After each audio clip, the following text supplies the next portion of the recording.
Senhoras e senhores, boa noite. É com grande satisfação que a Universidade Estadual de Campinas recebe a todos para o lançamento da Escola de Conselhos da Unicamp. A Universidade Estadual de Campinas, em parceria com o Ministério dos Direitos Humanos e da Cidadania, por meio da Secretaria Nacional dos Direitos da Criança e do Adolescente, tem a honra de realizar o lançamento da Escola de Conselhos do Estado de São Paulo, Núcleo Unicamp.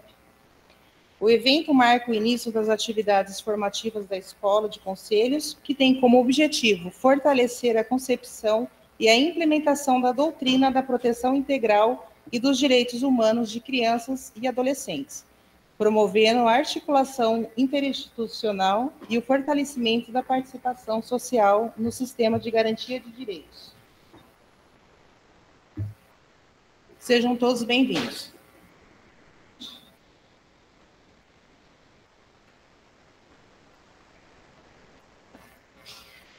Convidamos para compor a mesa diretiva desta cerimônia professor Dr. Fernando Antônio Santos Coelho, coordenador-geral da Unicamp, representando neste ato o professor Dr. Paulo César Montanher, magnífico reitor da Unicamp.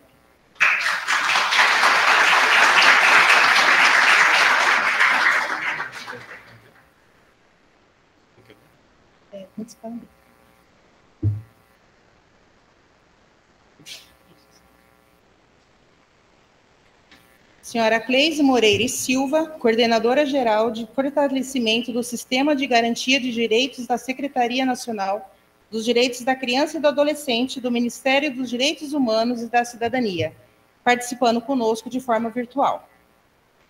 Senhora Elaine Macena Batista Ramos, presidente do Conselho Estadual da Criança e do Adolescente, Condeca, São Paulo, participando de forma virtual. Senhora Elisa Dedivitz Makamutsu, promotora de Justiça do Ministério Público do Estado de São Paulo, responsável pelo Centro de Apoio Operacional das Promotorias de Justiça Cíveis e de Tutela Coletiva.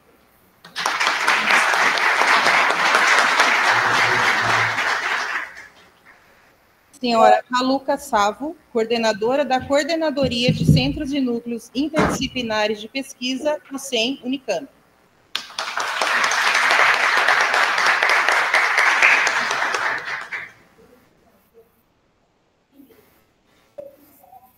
Professora doutora Ana Lúcia Gonçalves da Silva, coordenadora da Escola de Conselhos do Estado de São Paulo, Núcleo Unicamp, e coordenadora do Observatório de Políticas Sociais do Núcleo de Estudo de Políticas Públicas, NEP Unicamp.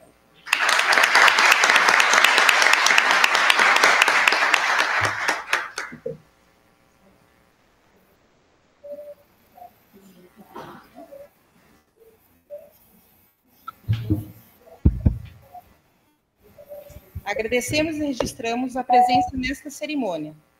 Professora doutora Suzana Durão, coordenadora adjunto da Escola de Conselhos da Unicamp, NEP. Viviane Santos Souza, da Fundação FEAC Campinas. Está presente. Está presente, né? Agradecemos a presença dos demais convidados. Convidamos a fazer uso da palavra a professora doutora Ana Lúcia Gonçalves da Silva, coordenadora da Escola de Conselhos do Estado de São Paulo, Núcleo Unicamp, e coordenadora do Observatório de Políticas Sociais do Núcleo de Estudo de Políticas Públicas, NEP Unicamp. Boa noite. É uma alegria estar aqui. Queria começar agradecendo, pedindo desculpas por não ter aberto a tela antes, professor. Doutor Paulo, muito obrigada de estar aqui conosco. Viu? A Gleise, eu imagino que vai entrar ainda, né? E ela é uma pessoa também importante da gente ouvir. Em nome de não termos atraso, a gente vai começando. E, então, de novo aí, todos bem-vindos. É uma alegria muito grande estar recebendo vocês para um evento importante, que é essa inauguração, esse lançamento da Escola de Conselhos, aqui da Unicamp. E, por coincidência, nessa casa, que é a minha casa, né? Instituto de Economia. Eu sou professora aqui já há 40 anos. Né? O professor Célio chegou agora, perdão, Célio, eu não passei para ela. O professor Célio é o diretor, Célio Iratuca, é o diretor do Instituto de Economia, agradeço aí o acolhimento aqui. A ideia desse evento é um marco de início da escola, né? A palestra do Dr. Paulo tem essa função de uma aula magna, né? Estamos seguindo mais ou menos os moldes também da outra escola, também numa universidade pública importante, que é a Unifesp, que teve o lançamento em julho, né, desse ano, do ano passado, desse ano, desse ano, e também foi feito assim, né, um lançamento que já dava início às atividades do curso, né. Então, é com muita alegria que eu estou aqui, nesses 40 anos de Unicamp, fora os outros 5 que eu estava fazendo a minha pós-graduação. Eu tenho o privilégio de estar aqui, acolhida no Instituto de Economia. Particularmente, tenho muito carinho pelo programa de pós-graduação em desenvolvimento econômico do Instituto, que justamente me permitiu fazer toda essa aproximação com a problemática das políticas públicas, né? Esse instituto prima justamente por procurar contribuir, né, para as questões do desenvolvimento econômico e social, né, redução da desigualdade, da miséria, e o destaque para o papel central das políticas públicas nesse processo, né? Então, aos poucos, eu que sou do Departamento de Teoria Econômica, fui me aproximando dessas questões mais concretas, né, da realidade brasileira. E por conta disso, inclusive, que eu me aproximei do núcleo de estudos de políticas públicas, no NEP, né?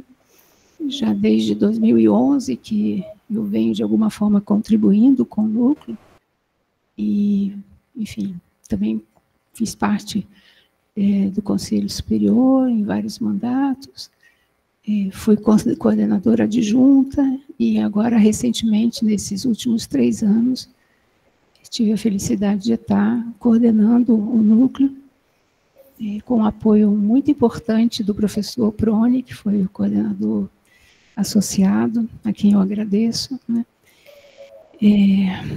Enfim, e dentro desse tempo, né, desses 3 anos em que eu tive na coordenação, eu tive a oportunidade de cumprir uma missão que eu me coloquei e deixei bastante explícito quando assumi na posse, né, que era de ajudar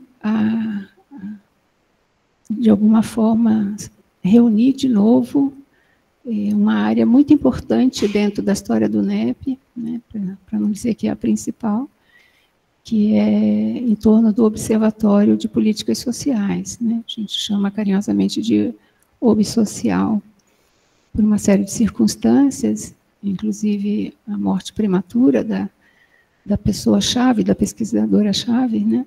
Doutora Ana Fonseca, junto com pandemia, enfim.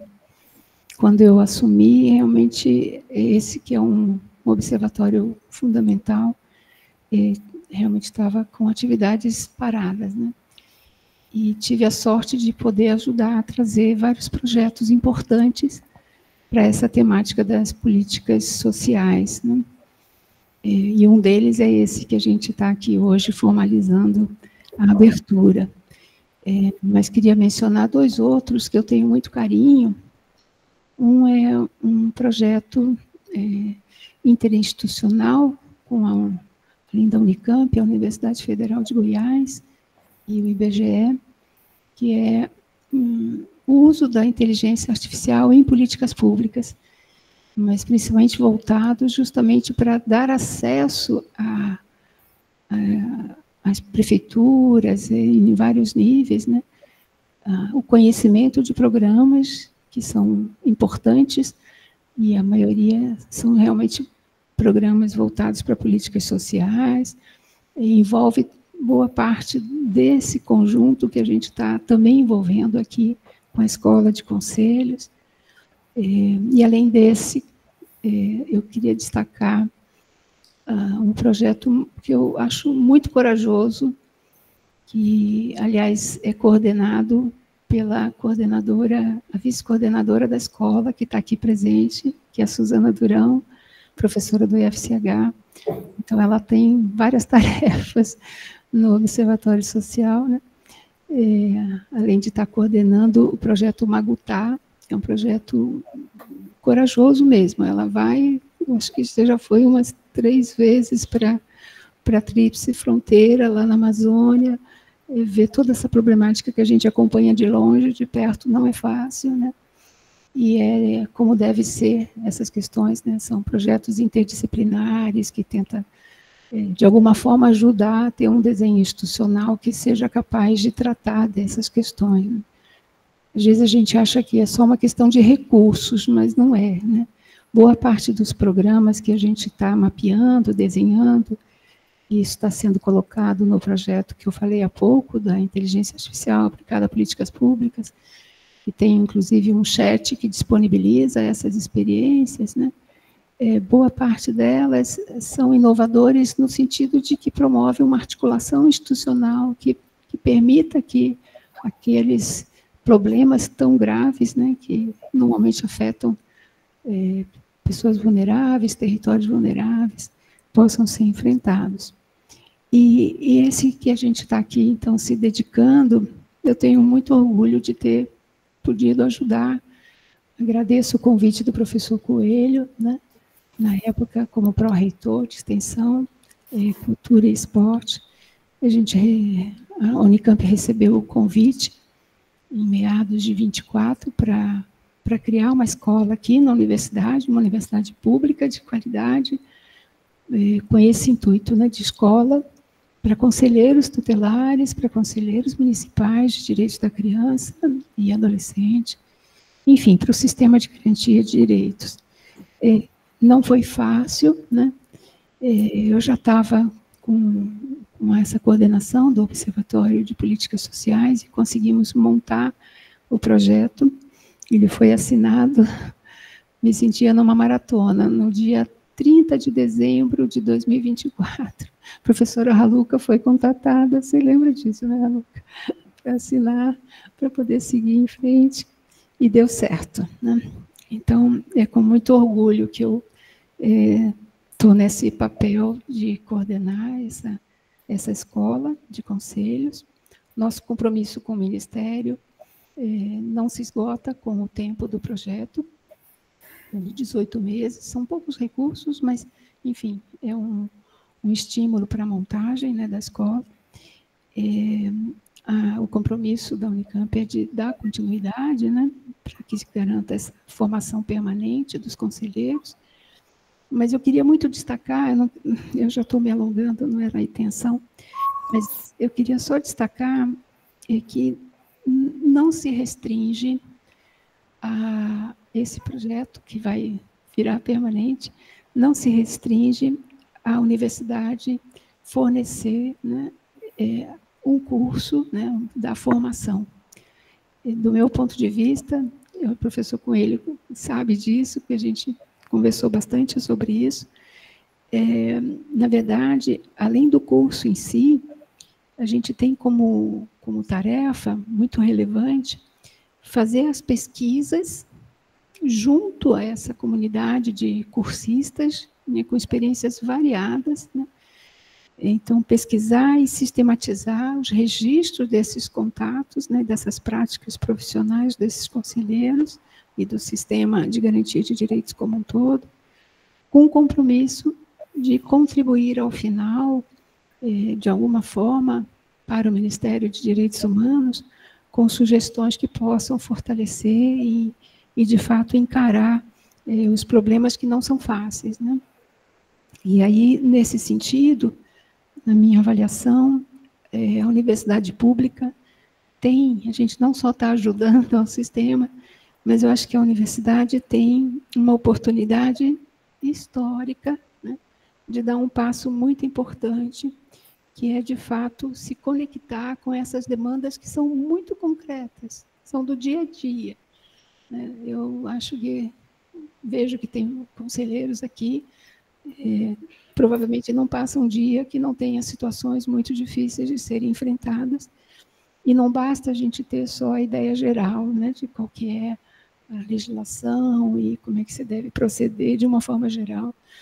Então, é que a oportunidade que a universidade terá, com certeza, ao longo dos cursos, a gente já está com 5 turmas programadas, né, de estar junto com os alunos, fazendo essa conversa, né.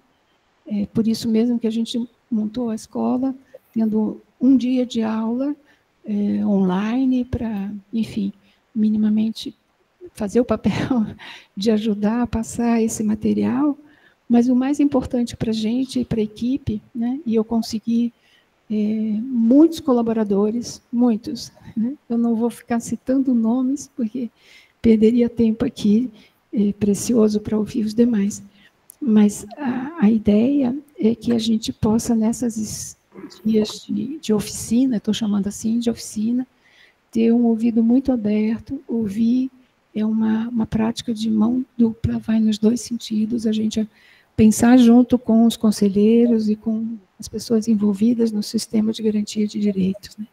Então, acho que é uma oportunidade de ouro que a universidade tem, e a Unicamp tem primado progressivamente por essa coragem de dar a relevância devida às atividades de extensão, né? O professor Coelho fez um esforço enorme na gestão dele, na pró-reitoria de extensão, e eu tenho muita felicidade de ter conseguido me engajar e ajudar um pouquinho nisso, né?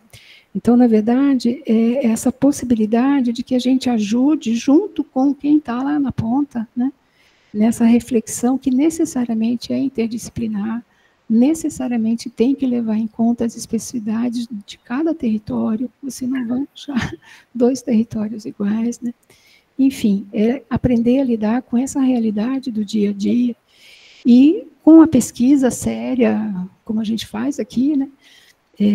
Propor, ajudar pelo menos a propor critérios e possibilidades de soluções que ajudem, que criem parâmetros, né, para decidir nessas situações concretas que são extremamente difíceis às vezes, né? Estou falando para pessoas que sabem disso, né, mas é bom lembrar.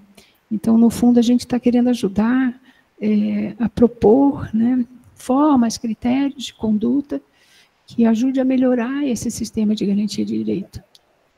E essa que é o que tem nos animado e toda a nossa equipe, né? Queria só mencionar, para não esquecer, que no NEP, né, a gente tem, além dessa equipe grande do Observatório de Políticas Sociais, tem 2 outras frentes de trabalho que são muito importantes para o que a gente está começando aqui, né? Queria destacar o Observatório de Infância e Adolescência, né, que é coordenado por 2 pesquisadoras excelentes, a doutora Juliana Villalba e a doutora Estela. E também chamar a atenção de um outro frente de trabalho do NEP, que tem um nome extenso, né, que chama Programa de Estudos em Políticas Públicas para a Educação Infantil, a sigla PPI. Essa é coordenada pela doutora Roberta Rocha. Então, realmente, a Juliana, a Estela Teles e a Roberta, com certeza, vão poder nos ajudar também aqui nesse esforço da escola de conselhos, né? Basicamente é isso, queria agradecer muito a oportunidade, voltar a agradecer a Suzana, todo o esforço da equipe, lembrar que a gente conseguiu, ao revigorar esse observatório de políticas sociais, recebemos apoio de vários professores, de várias unidades, né?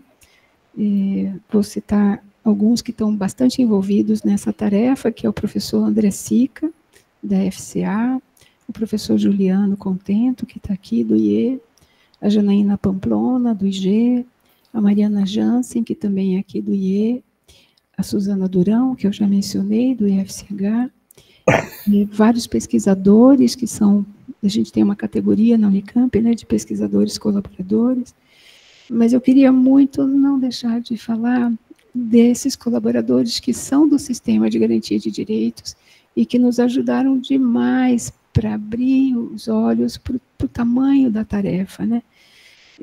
A Jane Madureira, que está aqui, a Kelly Kirner, que está aqui, a Silmara Quintana, enfim, de coração, né? Eu acho que a gente ganhou muito com vocês aqui perto. Obrigada, mais uma vez, obrigada por vocês estarem aqui, não sei quantos que estão aí online, mas espero que vocês possam aproveitar, né? Obrigada.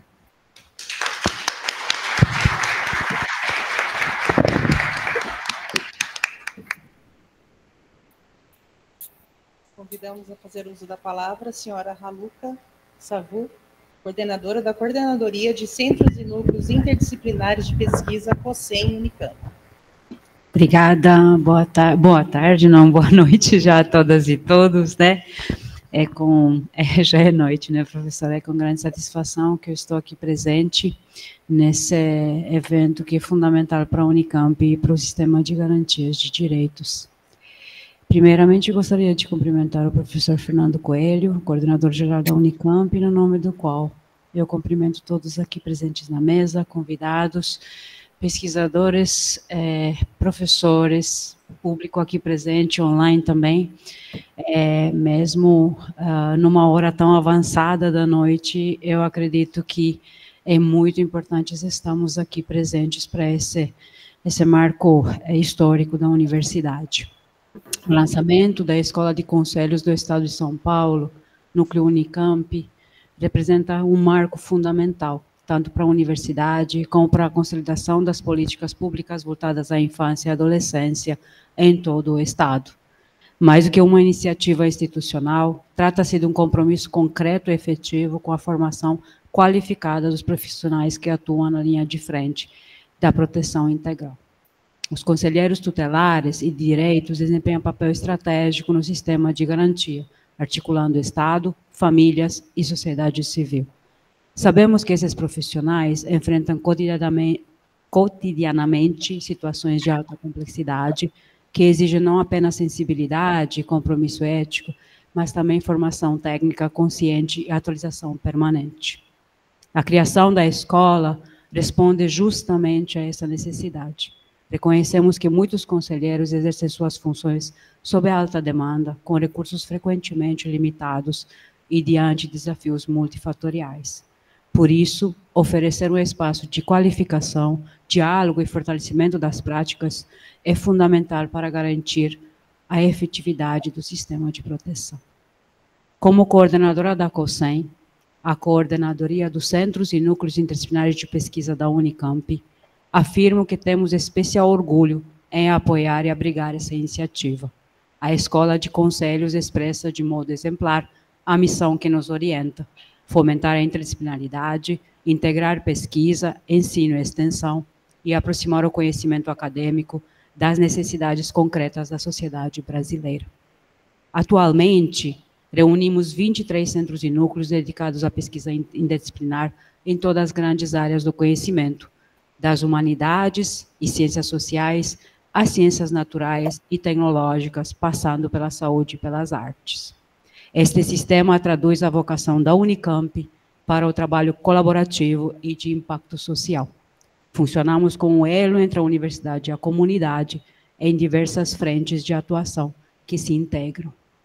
Neste sentido, o Núcleo de Estudos de Políticas Públicas ocupa a posição de destaque justamente ao articular pesquisas acadêmicas com a implementação de projetos que fazem diferença concreta para a sociedade em todas as instâncias governamentais. Com mais de 4 décadas de atuação, o núcleo se consolidou como referência nacional na formulação, análise e avaliação de políticas públicas, com reconhecida expertise em temas relacionados aos direitos humanos, à cidadania e ao fortalecimento do sistema de proteção social.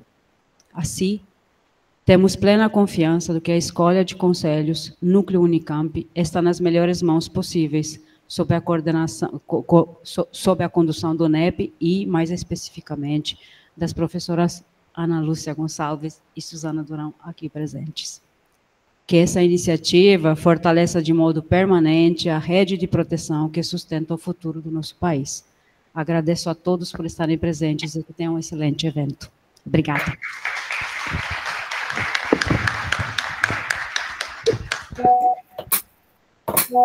Convidamos a fazer uso da palavra a senhora Elisa de Divitz Camuzzo, promotora de Justiça do Ministério Público do Estado de São Paulo, responsável pelo Centro de Apoio Operacional das Promotorias de Justiça Cíveis e de Tutela Coletiva.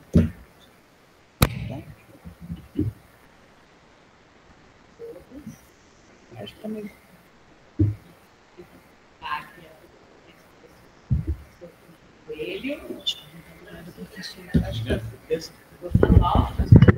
Mas eu acho que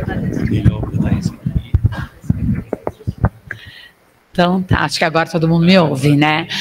Assim, eu vou iniciar minhas falas aqui, após eu cumprimentar o professor Fernando Coelho, agradecendo o convite. De grande responsabilidade estar aqui na Unicamp, ao lado de professores, né? Não sou professora, sou apenas uma promotora, mas eu não podia negar o convite, porque trabalhei aqui em Campinas por 27 anos na área infracional. E pude vivenciar, né, durante esse tempo, as mazelas da nossa sociedade ali no atendimento com adolescentes, e sei como é complexo esse nosso trabalho, e assim o trabalho dos conselheiros tutelares e dos conselheiros de direito. Vou pedir licença aqui para ler aqui a minha fala, para não me perder, porque a realidade da região metropolitana de Campinas, embora a gente tenha uma até alta, né, mas ela é marcada por profundas desigualdades sociais, exige de nós uma atuação qualificada, sensível e articulada. E é justamente por isso que a formação continuada, como a que se inicia hoje, é uma ferramenta poderosa, como já dito aqui, né? Ela promove o aprimoramento técnico, o diálogo interinstitucional e a construção de estratégias mais eficazes e humanizadas. Os desafios que enfrentamos são muitos e complexos. Precisamos avançar na eliminação das filas na educação infantil, garantindo acesso universal e equitativo à educação desde os primeiros anos de vida. É urgente fortalecer as políticas de convivência familiar e comunitária, ampliando a oferta de acolhimento em família acolhedora como alternativa ao acolhimento institucional. A qualificação do atendimento passa pelo fortalecimento do SUAS, garantindo-se CREAS e CRAS em quantidade proporcional à população, bem equipados e com corpo funcional suficiente para atendimento de todas as famílias e indivíduos. A atenção ao adolescente em conflito com a lei exige políticas públicas que vão além da responsabilização. É preciso ampliar a oferta de atividades de esporte, lazer e cultura, especialmente nas áreas periféricas, como forma de inclusão e prevenção. Essencial ainda a qualificação dos serviços de medida socioeducativa em meio aberto de responsabilidade dos municípios. Precisamos fortalecer os programas de aprendizagem voltados aos adolescentes em situação de maior vulnerabilidade, criando oportunidades reais de inserção social e profissional. Não podemos esquecer da importância de elaborar e implementar os planos municipais da primeira infância, do sistema socioeducativo, o PIMASE, e do enfrentamento à violência contra crianças e adolescentes, especialmente no ambiente digital, onde novas formas de violações têm se intensificado. A garantia de moradia digna, básica, e saneamento básico é igualmente essencial para a promoção do desenvolvimento saudável dessa população, né, de crianças e adolescentes. Nesse cenário, é fundamental destacar o papel estratégico dos conselhos tutelares e dos conselhos de direitos. Os conselhos tutelares, como órgãos autônomos e permanentes, têm a missão de zelar pelo cumprimento dos direitos da criança e do adolescente no território, atuando diretamente na proteção e na garantia desses direitos. Já os conselhos de direitos, especialmente os conselhos municipais dos direitos da criança e do adolescente, exercem uma função essencial na formulação, deliberação e fiscalização das políticas públicas à infância e juventude. São instâncias de controle social que monitoram a implementação das ações, definem prioridades, promovem campanhas educativas e asseguram que os recursos públicos sejam aplicados com foco na proteção integral. É importante que os conselhos de direitos não sejam meros gestores do Fundo Municipal de Direitos da Criança e do Adolescente.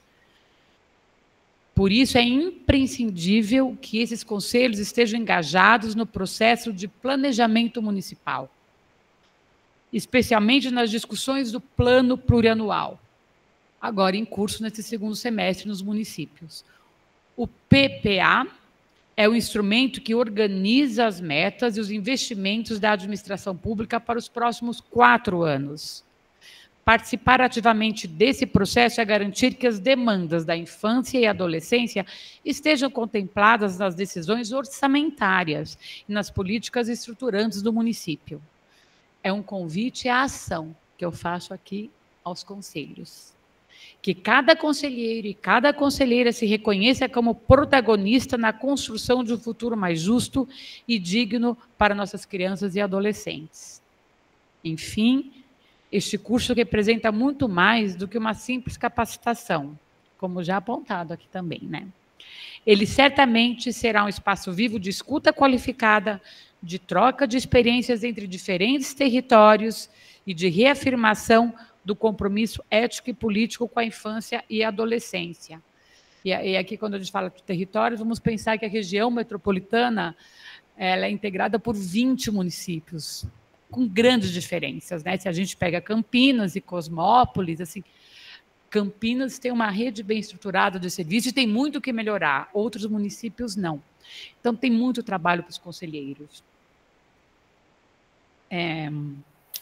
E que esse percurso formativo possa inspirar novas práticas, ampliar horizontes e fortalecer de forma concreta a rede de proteção nos municípios, contribuindo para a construção de uma sociedade mais justa, inclusive comprometida com os direitos de suas crianças e adolescentes.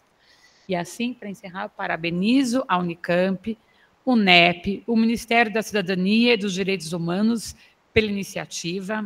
Quero parabenizar aqui a Silmara Quintana, assim, que eu conheço há muito tempo pelo trabalho, e os demais colaboradores. É muito bom encontrá-los aqui.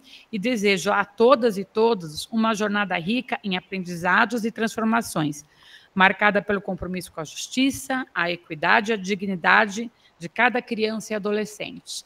E antes de agradecer aqui, eu também quero cumprimentar aqui o doutor Paulo Afonso Carrilho de Paula, a imagem dele não está aqui.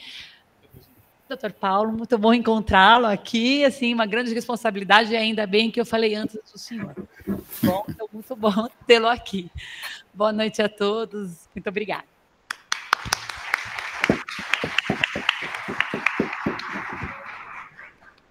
Agradecemos e registramos a presença do senhor João Beato, diretor de Políticas Públicas para a Mobilidade da Prefeitura Municipal de Campinas, e da professora doutora Francisca Rodrigues de Oliveira Pini, coordenadora institucional da Escola de Conselho da Unifesp, participando de forma virtual. Convidamos a fazer o uso da palavra em formato online, senhora Cleise Moreira e Silva, coordenadora-geral de fortalecimento do Sistema de Garantia de Direitos da Secretaria Nacional dos Direitos da Criança e do Adolescente do Ministério dos Direitos Humanos e da Cidadania.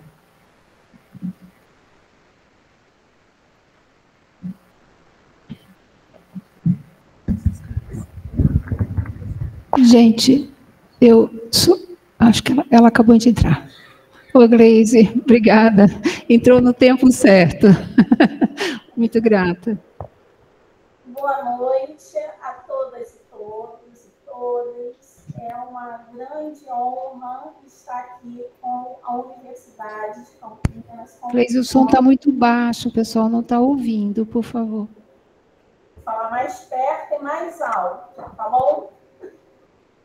É uma grande honra estar com todos aqui, da Unicamp, e todos os companheiros, companheiras de São Paulo, que vão integrar a Escola de Conselhos Núcleo Unicamp.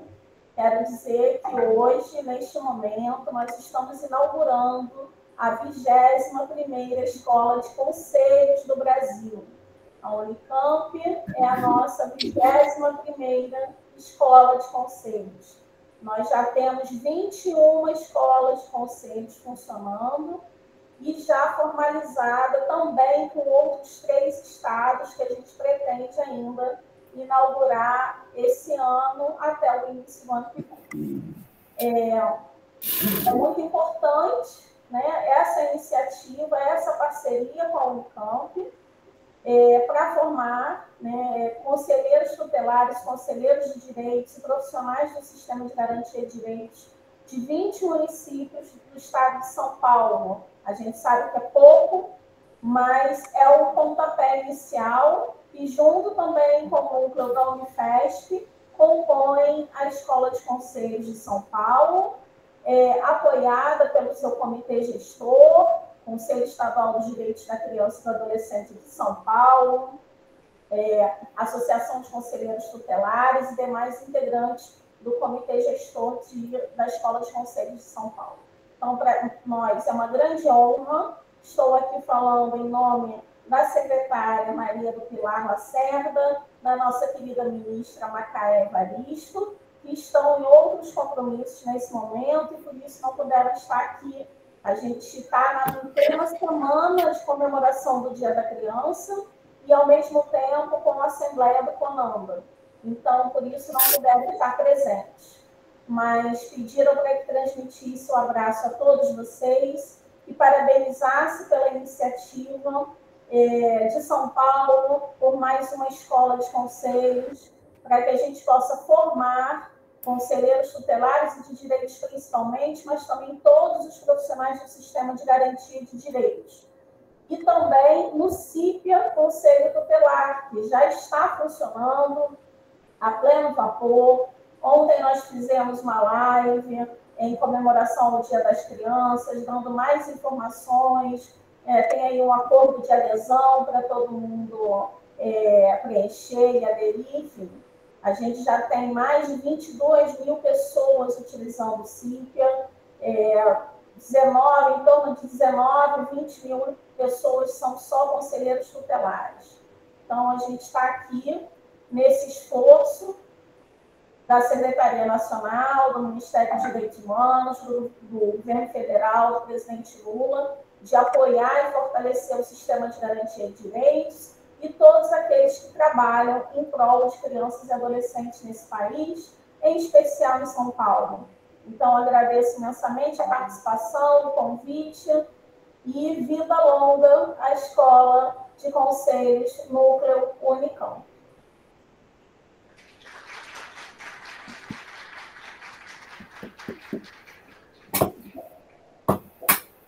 Com a palavra, professor Dr. Fernando Antônio Santos Coelho, coordenador-geral da Unicamp, representando neste ato o professor Dr. Paulo César Montanher, magnífico reitor da Unicamp. Bom, boa noite a todos e todas. Hoje é um dia duplamente feliz. Primeiro porque é o dia do professor, então eu quero cumprimentar todos os colegas que estão na plateia, que exercem essa profissão. Sem dúvida nenhuma, essa profissão tem o poder de transformar vidas, então a gente tem realmente que, o tempo todo, render as nossas homenagens a cada um de nós que abraça essa profissão. Então, parabéns pelo Dia do Professor.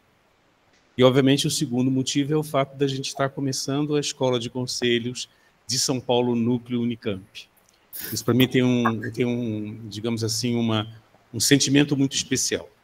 Mas antes de eu começar a falar, então eu vou fazer os cumprimentos às pessoas da mesa. Eu vou começar fazendo um cumprimento à senhora Cleise Moreira e Silva, que é a coordenadora-geral de fortalecimento do Sistema de Garantia de Direitos da Secretaria Nacional dos Direitos da Criança e do Adolescente, do Ministério dos Direitos Humanos e da Cidadania.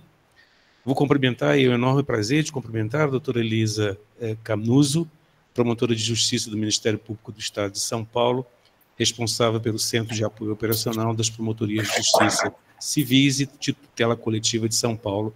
É um enorme prazer tê-la aqui, porque nós já tivemos algumas experiências muito exitosas, entre elas a possibilidade de criar cursos que atenderam a demanda da Fundação Casa. Também cumprimentar a doutora Raluca Savu, que é a coordenadora da Coordenadoria de Centros e Núcleos Interdisciplinares de Pesquisa, COSEM. Fazer um cumprimento especial ao Dr. Paulo Afonso Garido de Paula, Procurador de Justiça do Ministério Público de São Paulo. Estender os meus cumprimentos, e aí é um cumprimento muito especial, à professora doutora Ana Lúcia Gonçalves da Silva. Esse cumprimento ele está rodeado, cheio de gratidão. Receba essa gratidão, porque eu vou contar um pouquinho a história depois.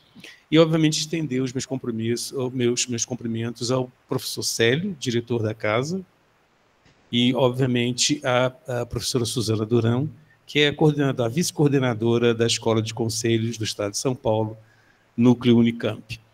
O que é importante parar para falar um pouquinho dessa ação que, na verdade, abre uma perspectiva muito interessante e muito importante, porque, sem dúvida nenhuma, ter uma escola de conselho na Universidade Estadual de Campinas, no meu entender, mostra claramente o objetivo de uma universidade pública. Ela está conectada com a sociedade e ela usa, ou pode usar, as ferramentas que ela tem, que é formação de pessoas, geração de conhecimentos, para contribuir para a melhora da sociedade. Então, eu acho que é muito importante o que a gente está fazendo aqui hoje, e é por isso que eu tenho que, o tempo todo, falar gratidão, gratidão, gratidão, Ana. Essa história é uma história, assim, que eu vou fazer um breve comentário de quando começou isso. Quando eu era pró-reitor de Extensão e Cultura, a gente, como pró-reitor de Extensão e Cultura, a gente viaja muito, porque tem muitos eventos acontecendo no Brasil todo. E eu, particularmente, participava intensamente desses eventos, porque era uma oportunidade muito rica de troca de experiências. A Unicamp tem uma tradição interessante na área de extensão, mas que a gente conseguiu, ao longo do tempo, fortalecer essa tradição. E numa dessas conversas, eu estava num congresso no Rio de Janeiro, um congresso em Cabo Frio, então na região dos Lagos do Rio de Janeiro. Não estávamos na praia, nós estávamos no congresso. E eu estava conversando com a atual pró-reitora de Extensão e Cultura da UFRJ, a professora Alana, e eu me lembro que ela comentou muito rapidamente que tinha participado de uma atividade na semana anterior de uma escola de conselho do Rio de Janeiro, e que isso tinha sido reunido na Universidade Federal do Rio de Janeiro e que tinha lá todos os representantes, não me lembro o número de municípios do estado do Rio de Janeiro, mas estavam todos lá. Eu perguntei para ela, mas o que é isso de escola de conselho? O que é isso? E aí, bom, ela me botou em contato com a pessoa que organizou a Escola de Conselho do Rio de Janeiro, que me passou, na época, o contato do Dr. Cláudio Vieira, que era, na época, o secretário nacional. Hoje é a doutora Pilar, eu acho, né?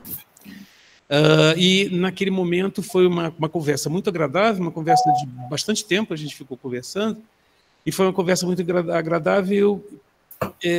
Entendi, primeiro, a importância do movimento, a importância da criação, todo o envolvimento da Secretaria Nacional dos Direitos da Criança e do Adolescente para essa ação. E eu falei assim para ele, será que a Unicamp pode participar? Eu me lembro que ele disse, é tudo que eu desejo, porque a gente está realmente procurando, especificamente do estado de São Paulo, criar a escola de conselho, porque a gente tem, na época, relato dele, uma certa resistência no Estado.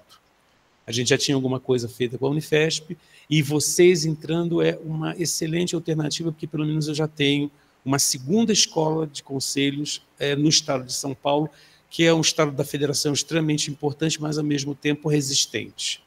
Aí, conversando com ele, resistente por quê? Porque, como ele falou, o Estado, e isso é muito comum no Brasil, infelizmente, nos dias de hoje, os conselhos tutelares, em algum momento da história recente brasileira, retomaram o interesse, mas retomaram o interesse de um grupo que está muito mais interessado em fazer um trabalho talvez de doutrinação do que realmente um trabalho de garantia de direito. E ele, naquela época, fez esse relato, ele me disse que era extremamente importante ter uma universidade, sobretudo uma universidade pública, que era uma universidade que iria tratar um trabalho num conselho da forma mais profissional possível, fazendo com que as pessoas que participassem dessas escolas pudessem ter uma formação que pudesse garantir que ela pudesse exercer o seu papel como conselheiro nesses conselhos da forma mais plena possível, porque naquele momento as pessoas entenderiam perfeitamente qual é o papel delas e qual a importância desses conselhos na vida das populações, na vida das pessoas do dia geral.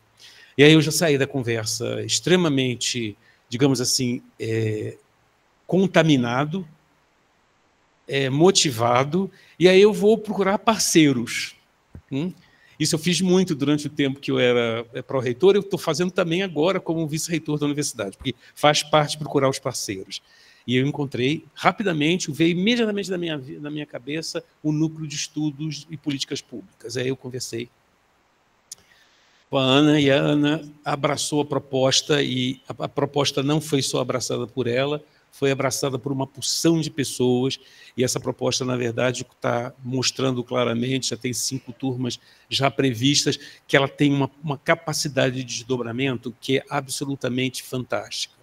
Fantástica porque é uma universidade pública referenciada, é uma universidade pública gratuita, que está fazendo o papel social dela, que é exatamente trabalhar com a comunidade, trazer pessoas da comunidade para dentro da universidade e, a partir daí, estabelecer uma troca de conhecimento, uma troca de saberes e, sobretudo, uma troca de experiência de vida. E eu tenho certeza absoluta que o resultado disso já está sendo absolutamente maravilhoso. E aí, é por isso que eu estou dizendo, eu não vou me estender muito mais, é porque eu estou dizendo que eu estou muito contente hoje, porque a gente tem um motivo de grande júbilo para comemorar, além da nossa data de comemoração por ser professor. É o fato da Universidade Estadual de Campinas, uma universidade que é referência no Brasil, abraçar a proposta e realmente constituir uma escola de conselho que é o Núcleo Campinas. Isso é enormemente importante. E aí eu realmente tenho que agradecer e tenho que dizer que é gratidão, gratidão, gratidão, Ana. E, obviamente, também agradecer o IE, em nome do Célio, agradecer toda a comunidade do IE, o IFISH, porque a professora Suzana Durão está no IFISH, que abraçaram a causa, abraçaram a possibilidade, e isso está sendo, digamos assim, materializado no dia de hoje, e eu tenho certeza absoluta que o projeto já nasceu exitoso. A tendência agora é só da gente começar a trabalhar com a perseverança e com o comprometimento que as pessoas têm, que eu tenho certeza daqui a pouco que a escola vai se destacar no cenário nacional. Nós somos o 21º, né? E nós vamos nos destacar no cenário nacional como uma escola de conselhos respeitada e que pode e deve e vai contribuir muito para que toda essa estrutura de garantia de direitos do Brasil, que é uma coisa absolutamente fantástica, seja utilizada na sua plenitude, garantindo às pessoas exatamente aquilo que elas têm direito como cidadãos. Então, gente, eu agradeço extremamente, eu fico muito contente, porque o dia realmente é especial, eu já contei isso, mas eu tenho certeza e podem contar absolutamente de forma incondicional, com todo o apoio institucional necessário para que esse trabalho possa acontecer da melhor forma possível. Aí eu estou falando no meu nome, como coordenador-geral da universidade, no nome do professor Cezinha, que pediu desculpas, ele gostaria de estar aqui, mas ele tinha um compromisso de ordem familiar, então ele não pôde estar, mas me deixou muito claro, Fernando, leve todo o apoio que a universidade pode dar em termos estrutural, em termos políticos, para que essa escola de conselho tenha muito êxito. Então, recebam isso e recebam de uma forma que não é figurativa. Nós estamos juntos, definitivamente juntos, ok? Eu agradeço muito e desejo muito sucesso. E eu vou acompanhar isso de muito perto, porque realmente é um projeto que eu tenho assim no coração. E, obviamente, eu vou agradecer e vou continuar ficando grato à Ana para sempre. Muito obrigado e uma boa noite para vocês.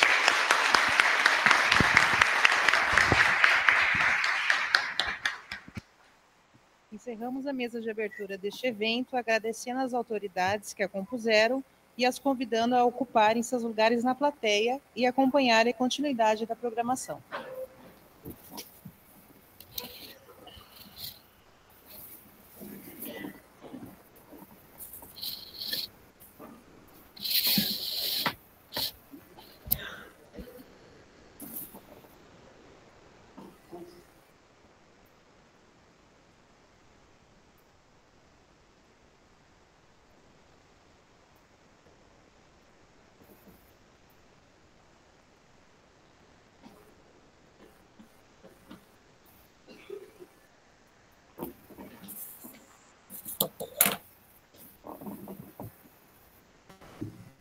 Assistiremos neste momento uma apresentação online do senhor Paulo Afonso Garrido de Paula, Procurador de Justiça do Ministério Público do Estado de São Paulo, com o tema Princípio da Proteção Integral da Criança e do Adolescente.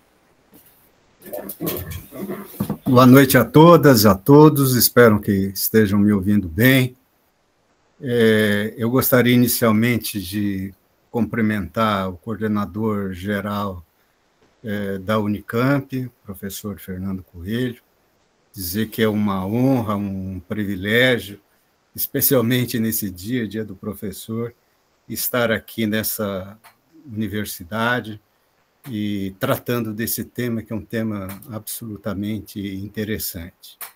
Gostaria de cumprimentar e cumprimento o professor Fernando, e na pessoa dele eu peço licença para cumprimentar todos os professores, todas as autoridades acadêmicas aqui presentes.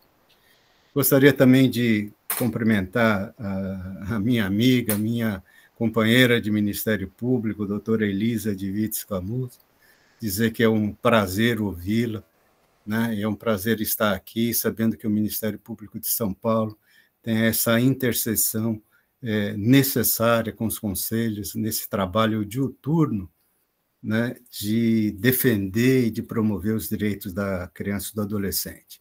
E cumprimento a todas e também, e de maneira muito especial, os conselheiros que estejam presentes, conselheiros tutelares, conselheiros de direitos, e dizer que é necessário, em primeiro lugar, louvar essa iniciativa. A criação de uma escola de conselhos, a segunda escola de conselhos aqui no Estado, ela é representativa da preocupação, principalmente da universidade, com a efetivação dos direitos humanos, com a eficácia dos direitos fundamentais, com a transformação da própria sociedade. Então, fica aqui o registro da minha satisfação, da minha alegria de saber que a universidade dá esse passo importantíssimo. Quando da elaboração dos dispositivos que hoje se encontram na Constituição da República e também na elaboração do próprio Estatuto da Criança e do Adolescente, né, eventos que eu tive a possibilidade de participar, um colega nosso, alguém que participou desses dois momentos, tanto do momento constituinte quanto da elaboração do ECA, o professor Antônio Carlos Gomes da Costa, já falecido, ele costumava dizer o seguinte: o Estatuto da Criança e do Adolescente, aquilo que, obviamente, está na Constituição, na realidade não é uma lei relacionada a crianças e adolescentes, é quase que um projeto de sociedade. E como projeto de sociedade, ele dizia que a efetivação das declarações contidas no ECA e na Constituição levariam ainda um bom tempo para que fossem efetivadas, para que tivessem eficácia, para que transformasse a vida das pessoas. E ele tinha razão nesses dois aspectos. Depois de tanto tempo, é de se saudar essa iniciativa da Unicamp, porque a efetivação dos direitos, numa sociedade como a nossa, ela é um processo difícil, sujeito a retrocessos, motivado muitas vezes pela resistência democrática. Todos esses fatores interferem, e aí a razão fundamental para louvar nesse início, né, desses trabalhos da Escola de Conselho, agradecendo, né, essa distinção, porque realmente é uma distinção esse convite, é de se louvar essa iniciativa. Eu gostaria de começar essa minha fala, e às vezes eu vou não tratar especificamente do direito, mas relembrar alguns fatos, dar um testemunho de quem teve, né, especialmente pela idade, a possibilidade de participar desses dois momentos importantes da vida nacional, né? O momento representado pela criação da Constituição e depois pela elaboração do Estatuto da Criança e do Adolescente. Eu gostaria de lembrar algo que eu julgo extremamente importante e que os conselheiros tutelares e de direitos vivenciam essas questões no cotidiano. Foi muito difícil, na ocasião, convencer, especialmente parcela representativa da sociedade civil, convencer que o direito tinha a perspectiva de ser importante para a criança e adolescente. Nós não podemos esquecer que nós víamos de uma ditadura que estabeleceu no Brasil um estado de exceção, onde o direito era desrespeitado, o que levou para muitos o entendimento de que o direito não servia, que o direito era única e exclusivamente um instrumento das classes dominantes, especialmente para a mantença de privilégios, para a mantença de situações em detrimento dos demais, das classes populares.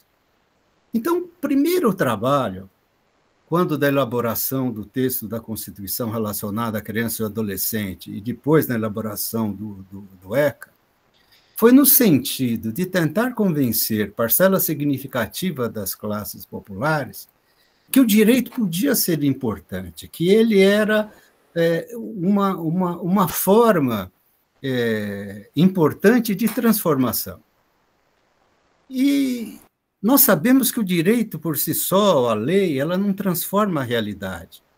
O que transforma a realidade é a prática, né? É a prática do cotidiano, essa prática que é uma prática evidentemente transformadora. Então, o direito, né, era algo muito distante. E a primeira missão, o primeiro objetivo que muitos tiveram na elaboração do Estatuto e dos dispositivos da Constituição Federal foi o convencimento de que o direito poderia ser importante. O direito, e essa frase é do professor Dalmo Dallari, à época da Constituinte, ele dizia que o direito, na realidade, é uma garantia de possibilidades. Ele não vai transformar a sociedade, mas ele garante possibilidades. E um outro jurista também dizia o seguinte, olha, nós precisamos de um instrumento, e esse instrumento ele deve servir também às classes populares. Nós precisamos ter um instrumento de transformação. É melhor ter uma ferramenta do que nenhuma ferramenta nesse processo de transformação. Então, até hoje, eu acho que essa questão está presente e ela é real, principalmente para quem trabalha, né, diuturnamente, né, com os vulneráveis, com as pessoas que, de uma certa forma, e com razão, estão descrentes. Estão descrentes de que o direito pode ser um instrumento, né, de conquistas pessoais, de atualização dos bens da vida e que seja o direito capaz de levar a essas transformações. Eu falo isso porque é interessante, numa análise do direito da criança e do adolescente, relembrar, ainda que de forma muito rápida, as fases relacionadas à criança e o adolescente e o interesse do direito por elas. A criança interessa ao mundo do direito? A primeira fase que nós tivemos, historicamente, isso não ocorreu só no Brasil, em outros países também, é a fase que eu chamo de fase da indiferença. Crianças e adolescentes não interessavam ao mundo do direito. O mundo do direito não tinha nenhum interesse por crianças e adolescentes. Não tinha nenhum interesse, portanto, leis, projetos, etc., não se interessavam pela vida e pelos interesses de crianças e adolescentes. Por quê? Porque, como eu disse, né, a criança não interessava por mundo do direito. Uma retrospectiva muito rápida, muito sumária. No antigo direito romano, para que se tenha uma ideia, a criança, o filho, né, ficava submetido ao juízo de vida e de morte do chamado pater familias. Até o direito de vida e de morte tinha o pater familias, o pai de família, em relação aos seus filhos. E não havia nenhum tipo de manifestação de direito de criança e de adolescente. A criança é aquela que se cria, daí vem criança. A criança estava lá, eu vou criar do meu jeito, da minha forma, né, com os meus direitos, e isso vai se estabelecer. Então, o primeiro momento que nós tivemos em relação ao direito e criança foi essa ideia de que criança não interessava ao mundo do direito. Muito bem. Olha que coisa bastante interessante. O segundo momento diz respeito à época, ou à era, que eu chamo de era da repressão, era repressiva.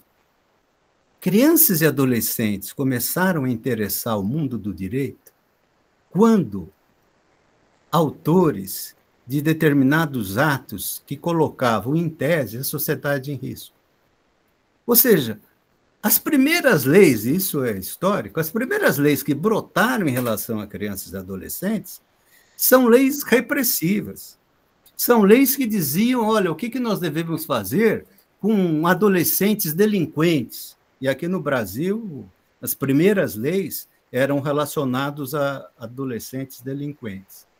E que se misturavam, em uma determinada época, com leis, teoricamente, de assistência social, porque estabelecendo determinadas condições e determinadas iniciativas, considerando, de um lado, adolescentes, delinquentes, e, de outro lado, eu estou usando a palavra delinquente, porque era a expressão da época, adolescentes delinquentes e crianças e adolescentes abandonados. Então, o interesse do mundo do direito, ele passa a ser um interesse eminentemente repressivo. Então, nós temos a chamada fase, primeiro, da indiferença, segundo, uma fase repressiva. Em terceiro lugar, crianças e adolescentes começam a interessar o mundo do direito, e eu vou utilizar de uma expressão de um professor da época. Crianças e adolescentes interessam o mundo do direito quando em situação de patologia social. Ou seja, quando em uma situação reveladora de que algo estaria errado do ponto de vista social. Se via a sociedade como um todo, como se fosse uma espécie de trilho, e se alguém se desviasse daquele trilho, era necessário uma ou outra iniciativa para colocá-lo dentro da chamada normalidade. Aí é que advém a ideia ou a concepção da chamada situação irregular. Então, crianças e adolescentes interessavam ao mundo do direito quando em situação irregular. E duas situações irregulares nós já conhecemos ao longo da história dessa evolução, dessas eras relacionadas ao direito da criança, ao direito do menor. Indiferença, depois a questão relacionada à infração e ao abandono, de modo que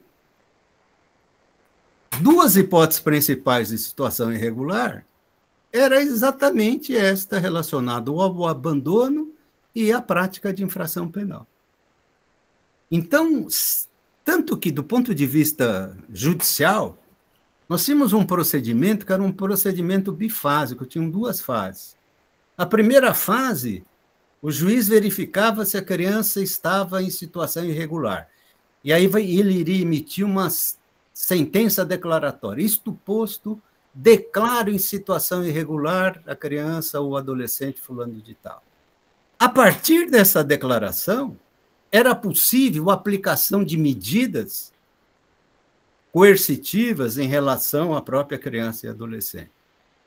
Para que todos tenham uma ideia, e apenas uma recordação histórica também, uma das hipóteses de situação irregular, né, nós temos várias, nós temos, dessa fase que vem as expressões menor abandonado, menor carente, mas tem uma que sempre me chamou muito a atenção, que era a criança ou adolescente, ou principalmente o adolescente, em desvio de conduta.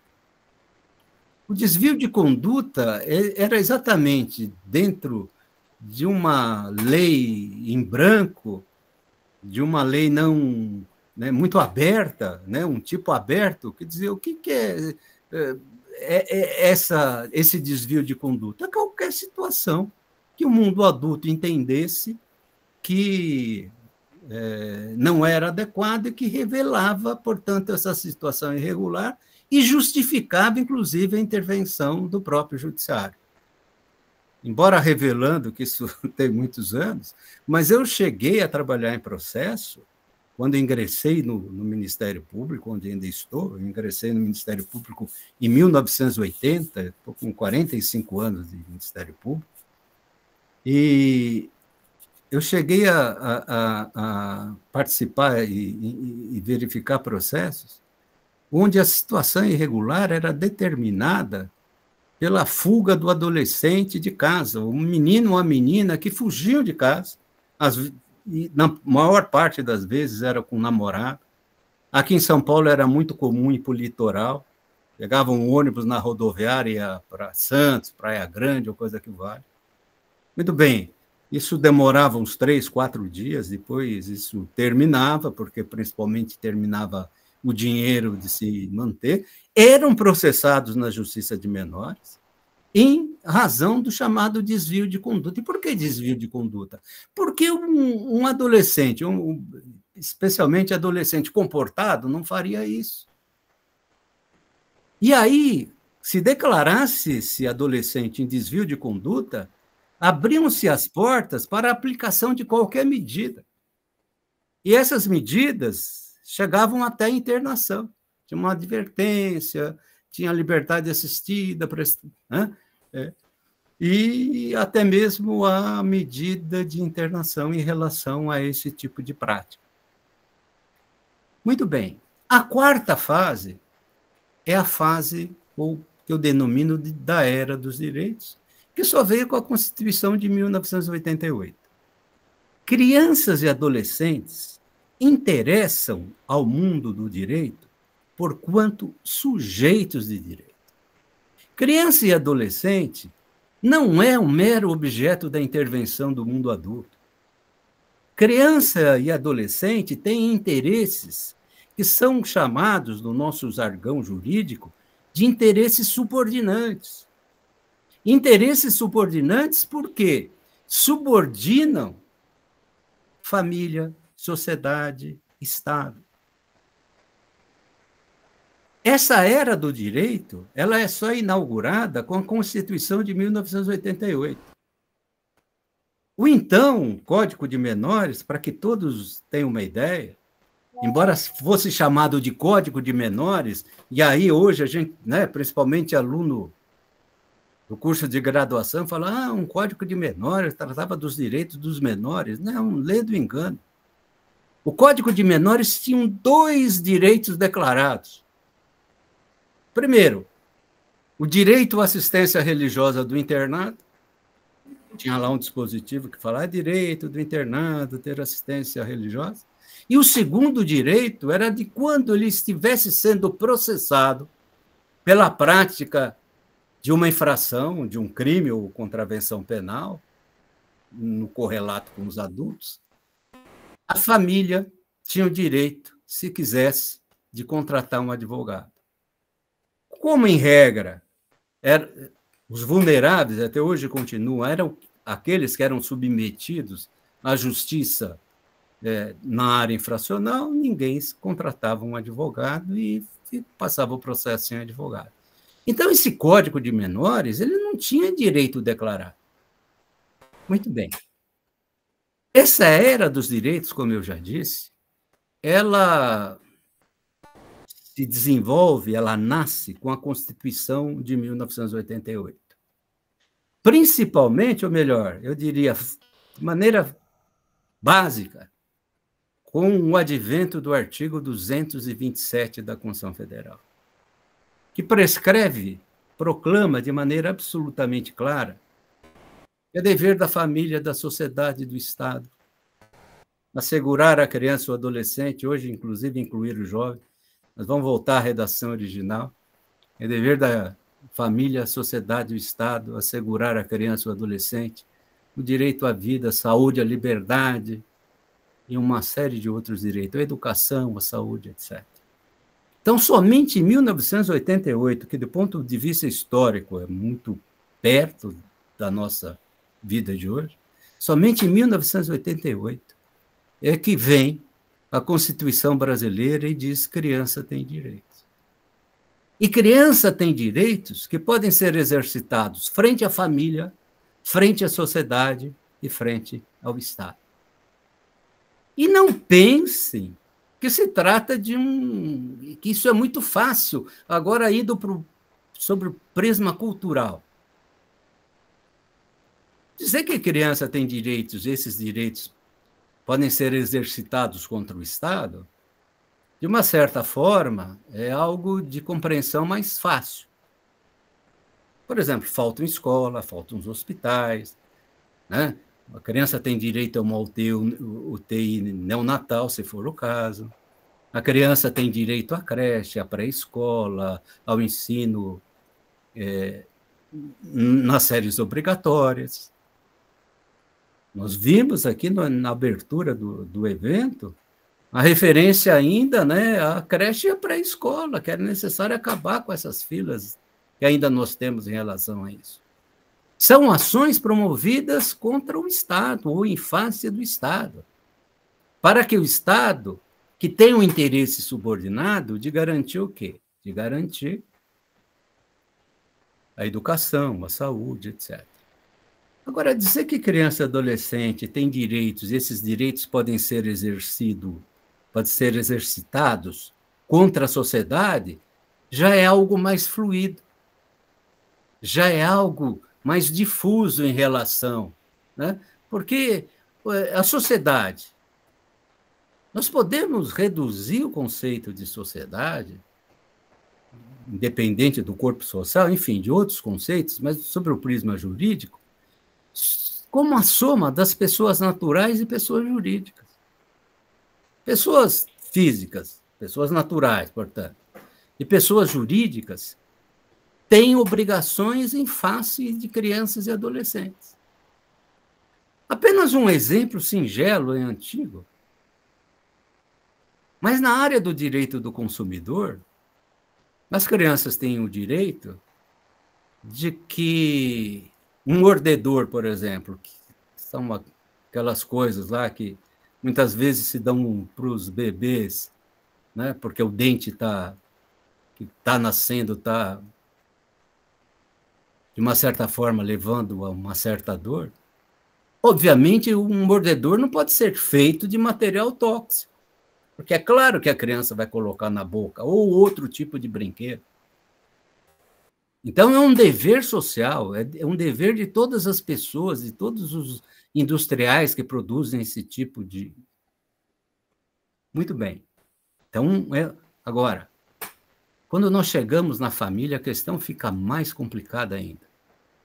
Dizer que crianças têm direitos, e esses direitos podem ser exercitados frente à família, é algo extremamente complexo e algo extremamente difícil sobre o prisma cultural. Mas criança tem direitos, e esses direitos podem ser exercitados frente à família. O Estatuto da Criança e do Adolescente estabeleceu que a criança tem o direito à vacinação nos casos recomendados pelas autoridades sanitárias competentes. É direito da criança.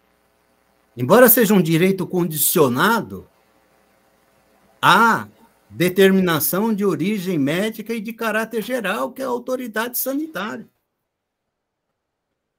Então, não se trata de discutir, o meu direito de pai me leva ao negacionismo de vacina. Não tem esse direito, a criança tem. Se a autoridade, ele deve discutir se a autoridade médica deve colocar aquela vacina como necessária ou não. Isso é uma discussão científica, é outra discussão. Mas se a vacina for recomendada pela autoridade médica sanitária competente, a criança tem direito a esta vacinação. Direito que é oponível aos pais. Agora, vejam, e até hoje nós discutimos, e estamos vendo até, né, por isso que eu peguei esse exemplo, discussões a respeito disso. Dizer que criança tem direitos, esses direitos podem ser exercitados frente à família, sobre o prisma cultural, é algo que nós temos ainda, evidentemente, que construir. Muito bem. O marco da Constituição Federal, portanto, é que trouxe a ideia de proteção integral, é que trouxe a ideia de criança e adolescente como sujeitos de direitos. Nós não devemos nunca nos esquecer que a Constituição Federal, ela surge logo após e como resposta da sociedade brasileira à ditadura que nós vivemos. A ditadura levou a Constituição de 1988. E nesse momento constituinte, é bom que se diga isso, naquele momento constituinte de elaboração, foi instalada a Assembleia Nacional Constituinte. Quem viveu essa época se recorda que haviam dois grandes anseios da população em relação à Constituição. E esses anseios eram de justiça social, e o segundo anseio era de liberdade. Nós vivemos uma época em que o chamado milagre brasileiro não deu conta da indigência que marcava parcela significativa da população brasileira. Então, havia um anseio de regras que estabelecessem justiça social. E o outro anseio era um anseio de liberdade, que, em relação à criança e adolescente, é uma questão extremamente complicada, difícil, mas que tem que ser enfrentada e tem que ser discutida. Por isso, também da importância de uma escola de conselho. Mas esses dois anseios, justiça social e o anseio de liberdade, é que fomentaram, que deram origem ao artigo 227 da Constituição Federal, ao 228, o 226 também, e que fomentaram depois o advento do Estatuto da Criança e do Adolescente. Então, pensar na Constituição de 1988, que teve, não cabe agora, não dá para falar sobre isso em razão do tempo, mas a construção da Constituição Federal em relação a crianças e adolescentes e a construção do Estatuto da Criança e do Adolescente são frutos da participação popular. A participação popular foi a grande responsável pelas normas sociais inseridas na Constituição da República e pela edição do Estatuto da Criança e do Adolescente. Quem participou desse processo, e eu tive a felicidade, a aventura de participar desses dois processos, de testemunhar de vez em quando como é que esses processos ocorreram, isso se deve exatamente a esses desejos de justiça social e de liberdade. Então, o marco da Constituição Federal, né, ele é importantíssimo. O Estatuto da Criança e do Adolescente nada mais é do que, nada mais, nada menos do que uma derivação da Constituição. Muito bem, eu fiz um resumo muito rápido para chegar no tema principal da nossa conversa, que é o princípio da proteção integral. Muito bem. relembrando questões básicas, mas apenas para introduzir o assunto, proteção nada mais é do que abrigo, defesa, cuidado, garantia. Proteção também nós podemos tomar como sinônimo de direito. Direito nada mais é do que um interesse juridicamente subordinante. E existe um interesse subordinado. Por isso que no passado, lá atrás, lições aí de propedêutica jurídica, de ensino, de iniciação ao direito, lá atrás se dizia com muita frequência que a todo direito corresponde uma obrigação. Muito bem. Se eu tenho direito, eu tenho, evidentemente, obrigações. E o que fez a Constituição da República, que nós falamos há pouco? É dever da família, da sociedade e do Estado assegurar à criança e ao adolescente com absoluta prioridade o direito à vida, à saúde, etc. Muito bem. Então, em primeiro lugar, para entender o que está por detrás dessa expressão proteção integral, é necessário ter presente esses conceitos de abrigo, defesa, né, cuidado, garantia, direito. Isso é o substrato da proteção integral. Muito bem. Integral, qual é a ideia da integralidade? Completo, absoluto, inteiro. Quem estuda direitos humanos, há uma lição de direitos humanos também clássica, que os direitos humanos, os direitos fundamentais, eles se interrelacionam, são interdependentes os direitos humanos. Nós não podemos pensar o atendimento a um direito humano se o outro direito está sendo negado, está sendo violado, etc. Então, a ideia de proteção integral nada mais é do que esse cuidado inteiro, do que esse cuidado completo, desse cuidado absoluto, desta garantia integral. Por isso que se fala em proteção integral. Então, quando vem a Constituição Federal e fala é dever da família, da sociedade, do Estado assegurar à criança e ao adolescente o direito à vida e à saúde, está dizendo o seguinte, olha, a criança e o adolescente tem esses direitos e todos esses direitos devem ser resguardados em todos os seus aspectos, porque são direitos que se interrelacionam. Muito bem. Como é que nós devemos considerar a proteção integral? Eu costumo resumir a proteção integral num misto de integridade e desenvolvimento saudável. Quando nós falamos, se analisarmos os direitos na sua especificidade, nós vamos chegar a duas ordens de questões fundamentais: integridade e desenvolvimento saudável. Criança e adolescente têm direito à integridade, têm direito ao desenvolvimento saudável, que são coisas interrelacionadas. Integridade em seus mais variados aspectos. Primeiro, obviamente, integridade física. Não é possível pensar em proteção integral sem respeito à integridade.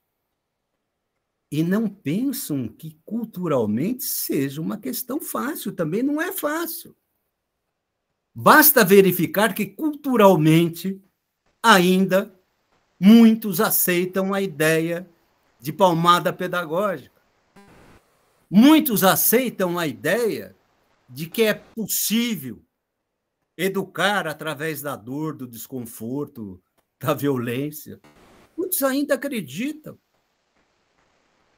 E se a minha geração teve uma concepção diferente, no mínimo, normativamente, isso evoluiu. Eu costumo dizer que sou otimista em relação à humanidade, eu acho que nós caminhamos para a civilidade. E nesse caminhar para a ideia de civilidade, construímos essa ideia de que não se educa através da dor, do desconforto. Por quê? Porque crianças e adolescentes têm direito à proteção integral, e um dos aspectos da proteção integral é a integridade. E é a integridade, em primeiro lugar, que nós devemos pensar a integridade física. Mas não é só a integridade física, e todos sabem disso. Integridade psíquica, a integridade social, vamos pensar assim. Quando se fala, por exemplo, hoje, né, em segurança alimentar, hoje eu ouvi um outro termo, insegurança alimentar crítica. Ora, do ponto de vista de integridade social, nós não podemos defender a proteção integral, meus prezados conselheiros, especialmente, eu digo isso a vocês, defender a integridade social. Nada mais, nada menos do que combater as desigualdades. O país não pode ser tão desigual como é. Ah, proteção integral. Proteção integral é combate também às desigualdades. A integridade também, eu diria, pode ser, podemos pensar também, e está no estatuto dessa forma, integridade espiritual ou religiosa. Tem aumentado no Brasil, e todos sabem disso, tem aumentado, né, os episódios de intolerância religiosa. O Estado é laico, as instituições são laicas, a atividade do Conselho Tutelar deve ser laica. E eu ouvi aqui hoje, né, a questão de conselhos e da chamada doutrinação, e é uma realidade.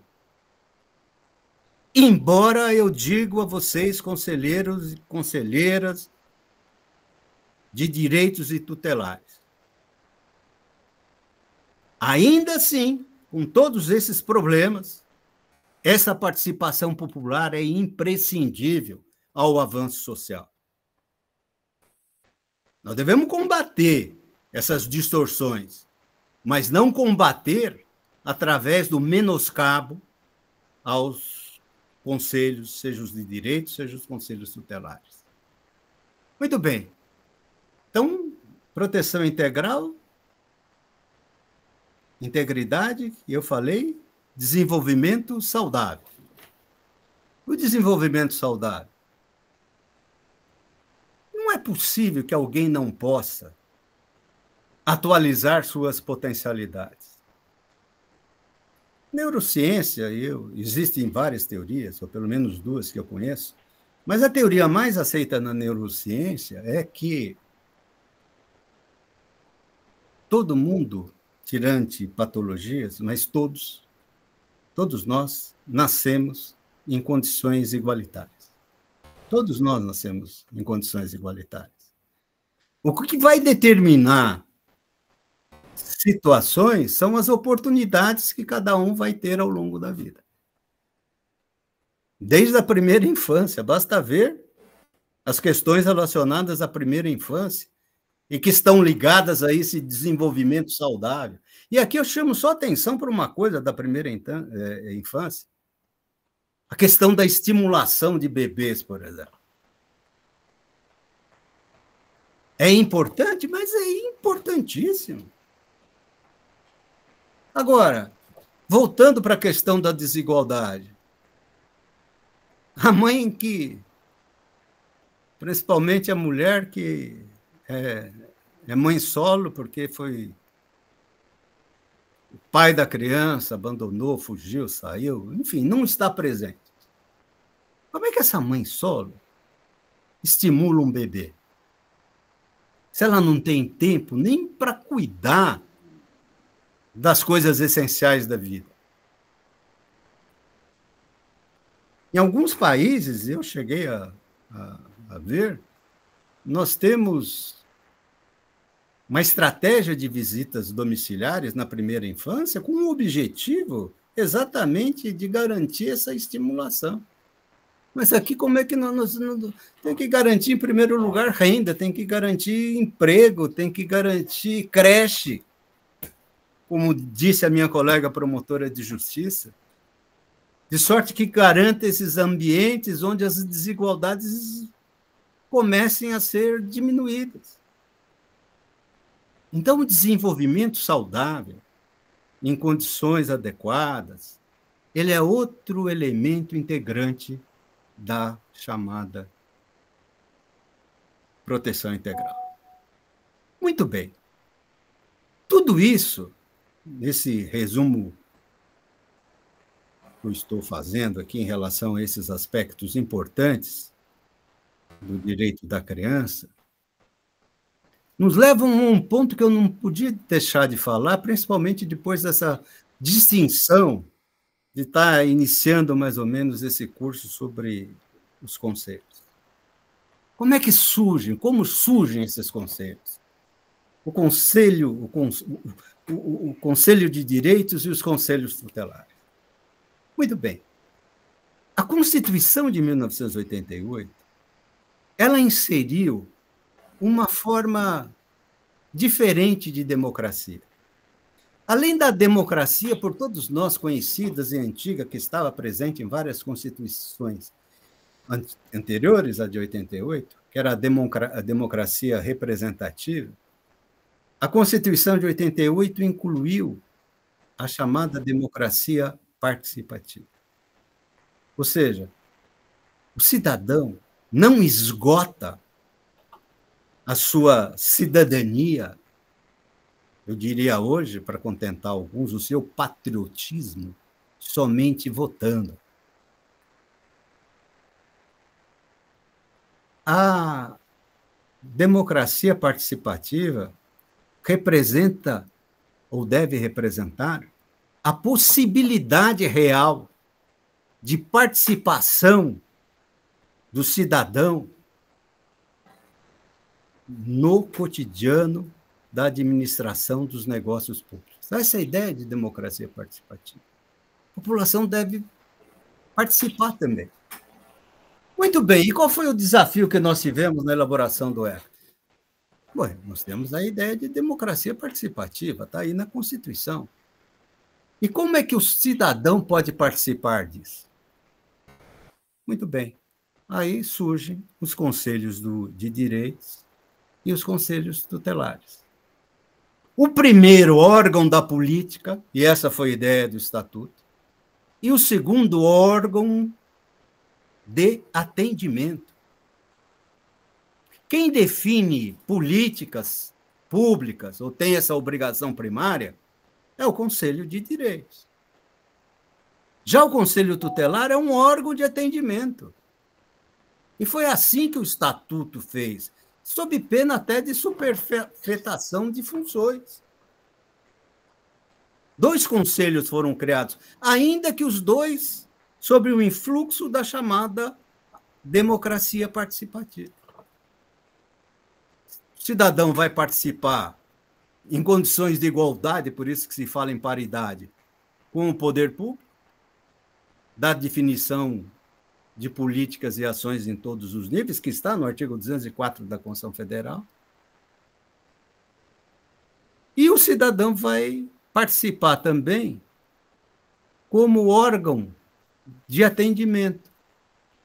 E aí surgem os conselhos tutelares, que fazem a intermediação básica entre o cidadão ou crianças e adolescentes e quem tenha autoridade ou poder ou instrumentos para superar ou indicar a superação das adversidades que levaram à necessidade de intervenção. Então, é importante ter sempre presente que esses conselhos são expressões da democracia participativa. Eu já ouvi, tenho ouvido, por força dessa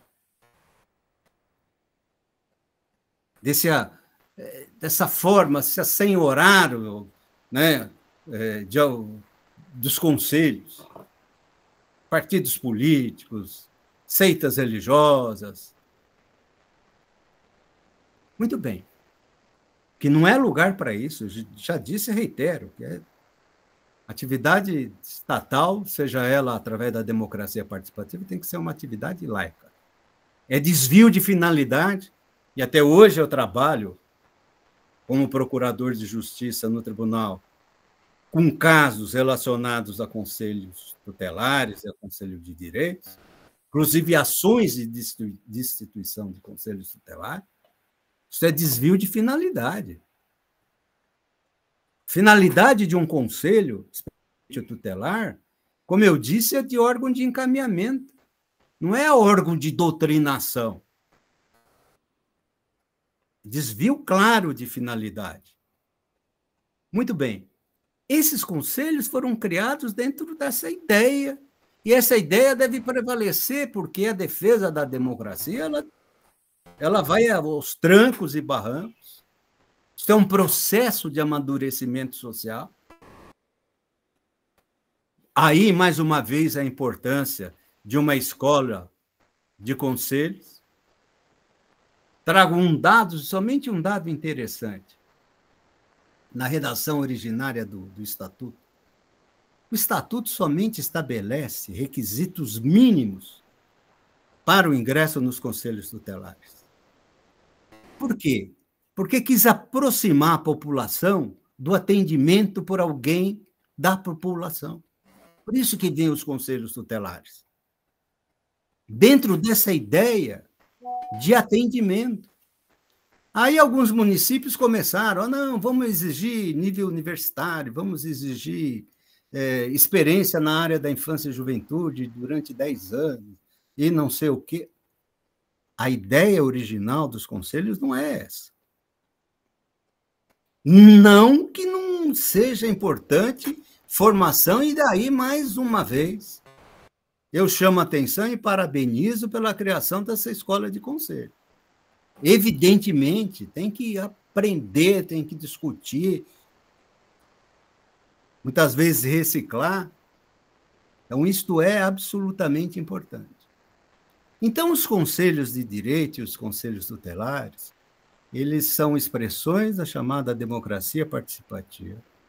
Se trata de uma forma do cidadão participar desses assuntos do cotidiano. Eu costumo dizer alguma coisa quando eu falo dos conselhos, e não vou falar aqui dos conselhos, mas qual é a possibilidade de um cidadão de bairro periférico, destituído de todos os direitos, que não experimentou as oportunidades adequadas de escolaridade e de cultura, entrar no fórum e procurar alguém como eu, lá de paletó e gravata, para conversar as suas coisas e pedir alguma coisa? Tem gente que não passa da porta, e essa é a realidade que nós vivemos. A ideia do conselho tutelar é de alguém que fizesse essa intermediação, que vai lá alguém, reclama com ele alguma coisa, que tem acesso ao promotor de justiça, que tem acesso ao juiz, que tem acesso ao serviço social da prefeitura, que tem acesso ao sistema educacional do estado, do município. Essa aí foi a ideia.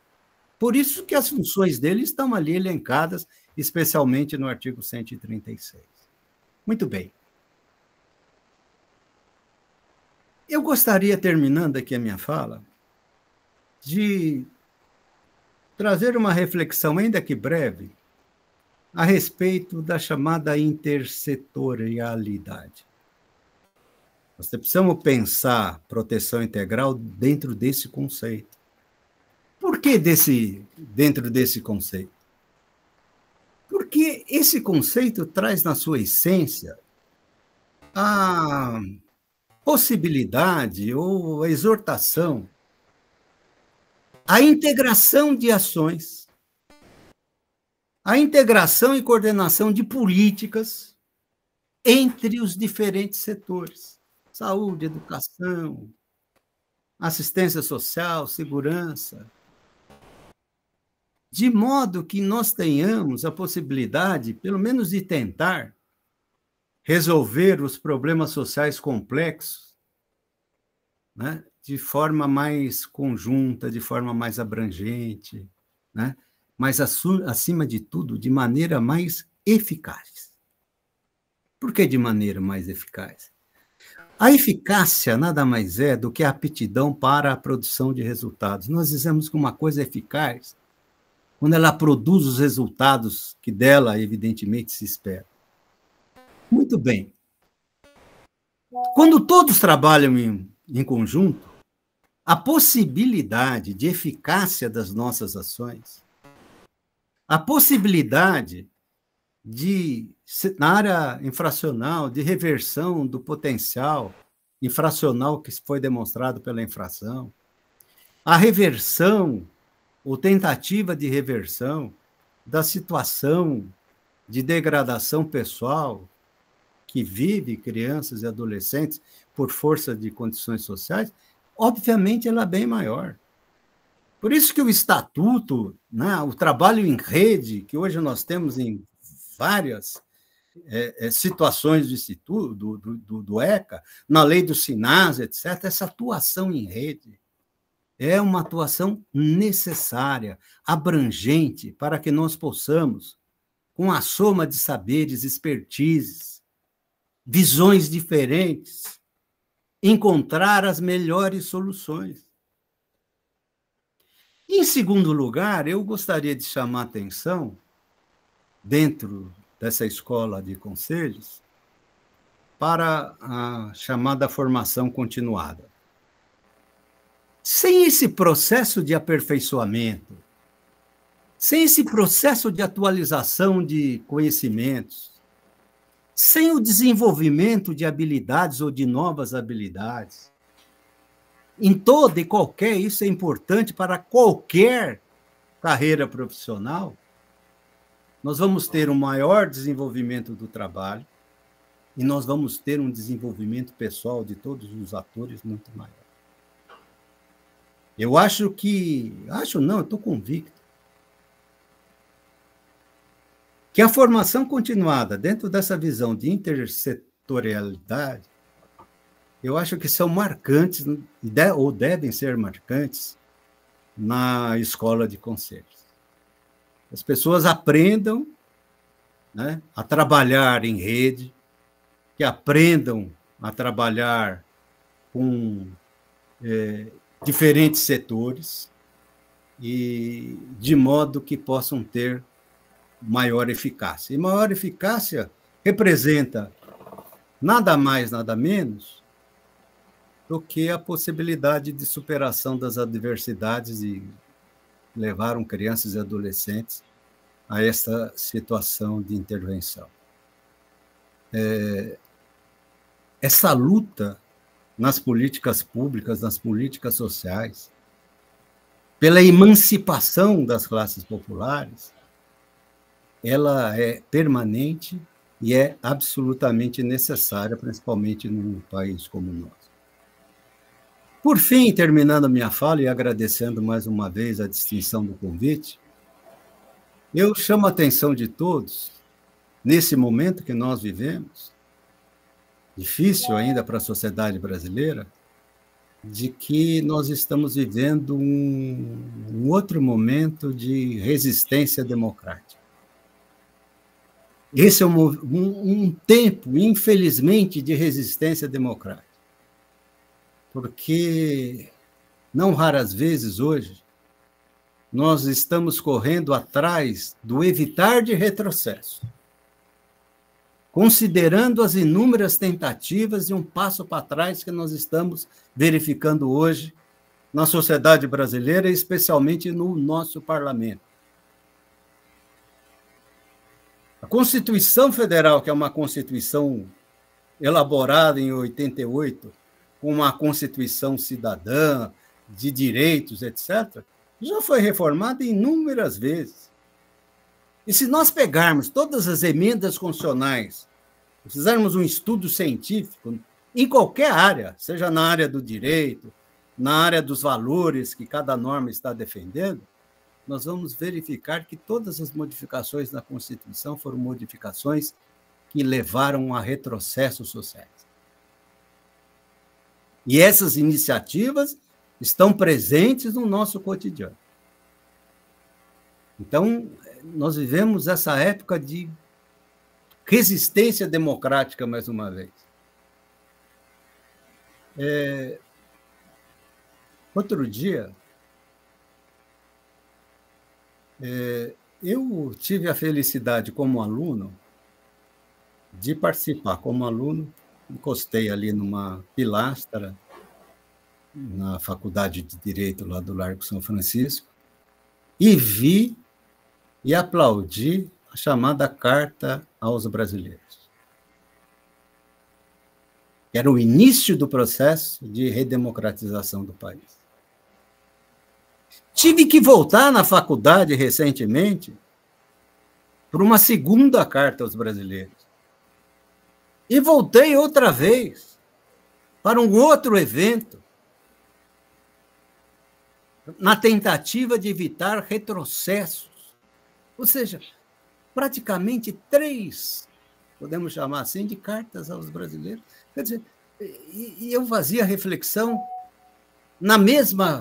pelo menos na segunda vez, que foi no pátio, na terceira já foi no Salão Nobre da faculdade, mas na segunda vez eu estava encostado na mesma coluna e pensava comigo, olha, voltar outra vez aqui para defender a democracia.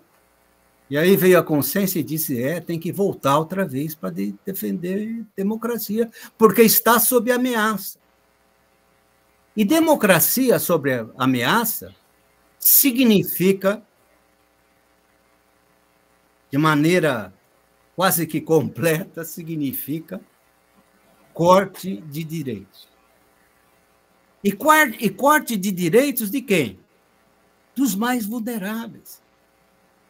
São os mais vulneráveis que vão sofrer cada vez mais pelo corte de direitos.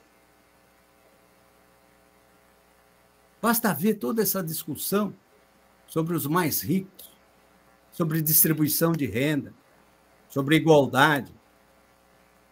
Então, por isso, meus prezados professores, colegas, conselheiros que estão presentes aqui, eu acho que nós temos que lutar de maneira intransigente, né, pela pátria dos direitos, onde os direitos sejam respeitados, onde os direitos sejam, de fato, instrumentos de transformação da vida pessoal, principalmente dos mais vulneráveis. Agradeço mais uma vez. Muito obrigado pela atenção de todos.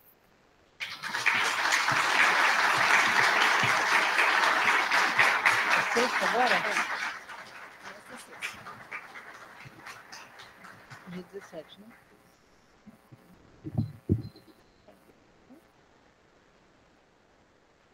A partir deste momento, abriremos para perguntas. Se alguém tiver alguma, eu acho que vai ter que levar esse microfone, né, professor? Leva esse, professor? Pode ser? Porque só tem esse sem fio. Gente, eu sei que vocês estão todos cansados.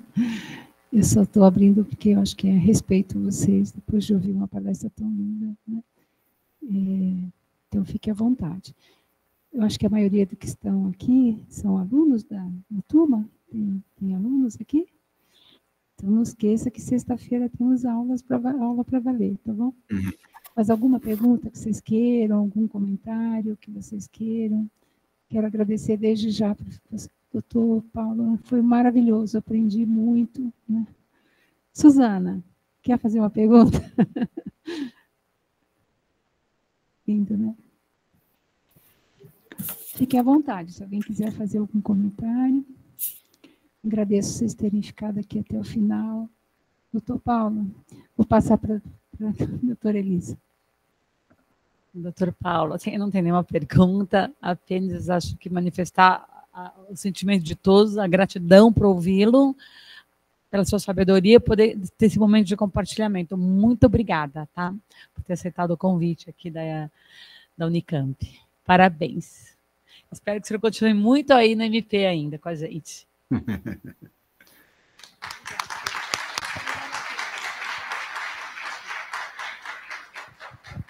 Obrigada, gente. Até sexta, então, para quem está aqui com a gente. A gente vai lançar também informações sobre a turma 2 e a turma 3, que já estamos tentando fechar, tá bom? Obrigada, abraço.